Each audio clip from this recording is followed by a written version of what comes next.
nga alkalde ng bayan po ng Lawag na ito po nga si Mayor Ricardo Dispo Balderas.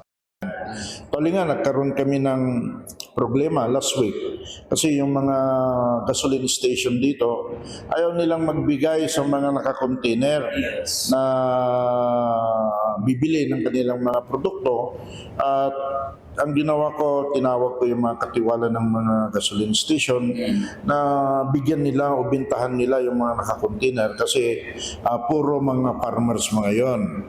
At hindi naman nila pwedeng dalhin yung mga harvester nila o mga water pumps o generator.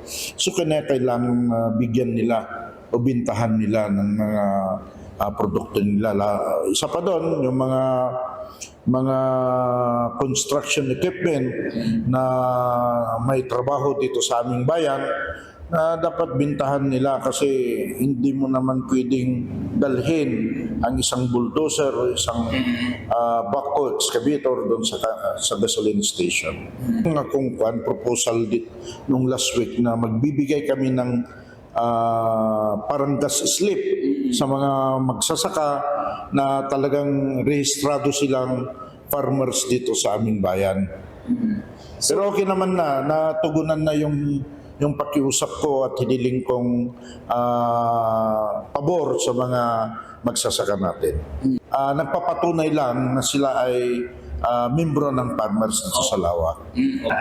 Mga 20 liters ang pinakamababa na minimum yun na binibinta nila para sa kanilang mga water pumps kasi dry season ngayon, talagang kinakailangan ng mga magsasaka po natin na magpatubig through their water pumps. Apektado talaga yung mga magsasaka kasi from 53 pesos per liter ngayon more than 100 today. Ngayong araw na ito, kaninang umaga more than 100 na per liter yung diesel na po natin. Talagang malaking epekto sa ating mga magsasaka, lalong-lalo na yung may hirap na walang pagkukuhan ng kapital nila na pangbili ng diesel para sa water pump o sa mga harvester nila. Talagang napakalaking epekto.